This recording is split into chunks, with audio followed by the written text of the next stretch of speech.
Now that we've got to 7 games into the season and we've hit the latest international break, it feels like the perfect time that we take a bit of time to talk about Brighton. After the transfer window closed and I did my Premier League predictions, I must admit I was really high on Brighton's transfer policy. And I did think Brighton have got a really solid shout of being what Aston Villa were last year, what Newcastle were the season before, and they could actually break into the top 4. So much so, I predicted them to come into 3rd. And I must admit, I felt like a bit of a fool after that, seeing the latest couple of Brighton results that followed after that prediction video. With 7 games played, they've only actually won 3 times with 3 draws and a loss. And as that run of draws were coming in, I was just thinking, oh no, Brighton have had the injuries come against them. That new manager coming in from the 2nd division in Germany hasn't really had the same impact as a Potter or a De Zerbi. But after turning around at half-time against Tottenham, I really do feel now that we look at the table and see that Brighton are actually in 6th as we come to this kind of juncture in the season, that it is all still to play for. We'll have a look in the video today at what Brighton are actually bringing to the table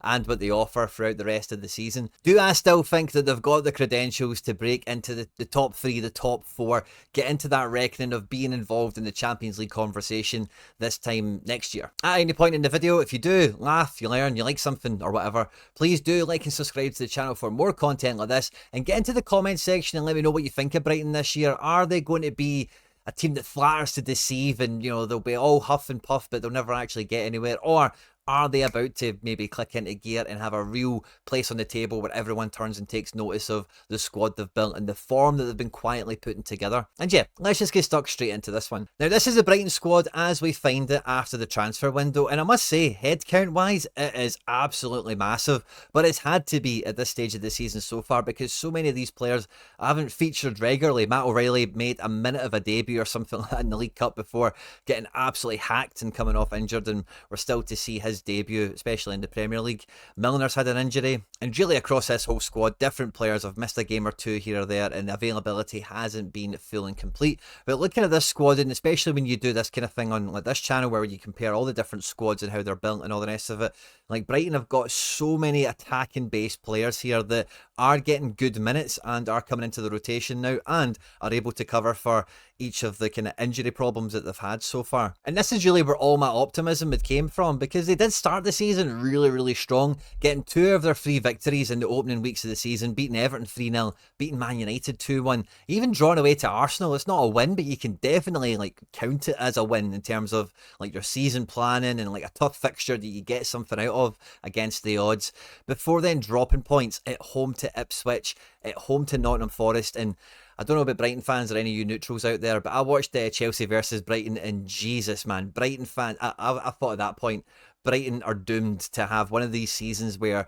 they could spank someday, like 3 or 4-0 one week, and then the next week they could lose by 4 or 5. And sadly, those teams that don't kind of nail in that defensive resilience are never really going to climb the table. Scoring goals and winning matches is the most important element, I think, now of elite Premier League football, but you have to, of course, keep the scoreline down where possible. And in that Chelsea match, it was just reckless defending. I likened it to the Tottenham-Chelsea match from last year, where Tottenham went down to 9 men. That's the way it felt watching Brighton. They were just putting all their players on the halfway line. Chelsea loved to counter-attack with pace, and it just didn't really feel that Brighton ever really adapted or clicked on to what was there. Matt Sweefer had a real shocker of a game. Baliba statistically did come out of it a bit of a winner, and I thought he was very eye-catching on the day. But you did feel that they looked like a team of individuals. It didn't really look like a squad, and you didn't really feel that the manager made any sort of influence from the touchline. But my mind was totally changed on a lot of this watching the Tottenham game, coming back from 2-0 down to win the game 3-2. Minty scoring as soon as the second half is basically kicked off, and then the wind has got into the sails of the team. The subs have made an impact, and the manager's controlled the destiny of the game as it's went with, you know, Mitoma running riot down the left here, and Jorginho Rutter, who came in for this game, who I know so many fans think that, you know, Brighton's success will be hinged on the availability of João Pedro, but he looked really dangerous in this game, and Welbeck, of course, continuing to be the hero for Brighton, getting the result in the end. Because turning a game around like this, after this run of results that we see here, 3 draws and a loss, and then losing 2-0 at half-time to come back and turn the tide, I think this is going to be a huge turn of the page for Brighton. Because one of the things when you look at this squad that you maybe me worry about is that grit, is that experience, is that kind of know-how that a lot of these young players and a lot of them that are new to the Premier League might not have. And, you know, in some of those games that we've already seen, like Nottingham Forest and Ipswich or whatever, you know, maybe some of these players might go into their shell, maybe they might not be that effective, but turning the tide against a top team like Tottenham and getting that victory, I think all the players involved will come out for it much, much better. Because any teething problems that they've had so far this season, they have the opportunity to right the wrongs of the past. We currently find them in 6th position, like I've mentioned already, and, you know, for only 3 wins, they're kind of the best of the rest so far. Everyone that's done better than win 50% of their matches are firmly in that top 4, top 5 conversation at this stage. But Brighton don't have any midweek football to worry about, and if they have managed to mentally kind of turn the page, the manager's kind of got, you know, these squads, these groups need these kind of victories that kind of galvanise them, give them a bit of identity, give them encouragement to kind of continue on and go forth. And if their form is in the ascendancy, it's not going to be too long from now before I start looking at that prediction of Brighton in 3rd and feeling a little bit better about it. After the international break, it is Newcastle away, which is always going to be a tough game for Brighton. But then after that, Wolves at home won't be easy. They're bottom of the table, and I don't think that's going to stay the way for much, much longer. But they then play Liverpool in a double header in League and Cup, and then have Man City at home. And all this sounds pretty brutal. But after that, Bournemouth, Southampton, Fulham, Leicester, Crystal Palace, West Ham, Brentford.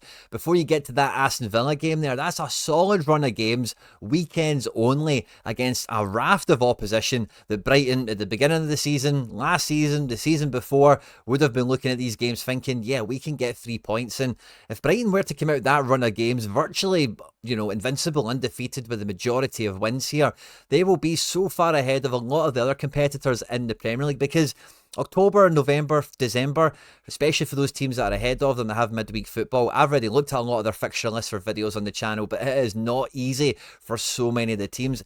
And Brighton's fixture list is definitely one of the more appealing ones that I've came across in this upcoming section of the season. And when we factor into this the fact that Milner could be back in the building, same with O'Reilly, and a few of these other players that haven't really been available or really hit the ground running yet, we could get into a situation where Brighton, when we get to November, December, have only lost 2 or 3 games. Maybe the draws are under half a dozen, and then the win column is going to be stacked, obviously, with a lot of 3 points coming their way. And you see what happened to Tottenham, you see what happened to Aston Villa last year. Once you get to that festive period in the top 4, in the top 3 or whatever, that's when dreams start to become on, you know, when people start to talk about, wow, could this happen? And for Tottenham and Villa, it was what it was thinking about. Could they be in the title race? No one thought they would win it, but would they be in the race? Would they really have an involvement all the way to the end? And ultimately ended up being Champions League for Aston Villa, Europa League for Tottenham. But for Brighton, you know, again, that kind of season is within touching distance for them. I thought the transfer business they did in the summer was absolutely fantastic, and I was really high on them this season coming into it, you know, thinking that they might be that team that upsets the apple cart and gets in amongst it. And after a bit of a sticky start, I think that this could be a bit of a turn of the page moment for Brighton, like I've already said. And I'm really looking forward to seeing them after the international break, with that first series of matches being really tough. And if they get anything out of Liverpool, Newcastle and City in the league, then hey, that'll be a huge bonus. But then after that, that's when we might see Brighton really click into gear and really start to show, you know, the benefit of the transfer policy, put their money where their mouth is, if you like. As always, guys, I'm really interested to catch what your thoughts and feelings are on Brighton. You know, to this point, like, they've had a difficult start to the season, but have they done the best with what they've got? Have they done with the best with the fixtures that they've had in front of them? And can they capitalise upon this, you know, line in the sand moment, this turn of the page they've had in the second half against Tottenham, and really capitalise on it between now and the end of the calendar year, really? Don't forget to hit the subscribe button for more content like this on screen, and now some other stuff that I've made that YouTube thinks you might enjoy. Stay out of trouble, and I'll catch you on the next one.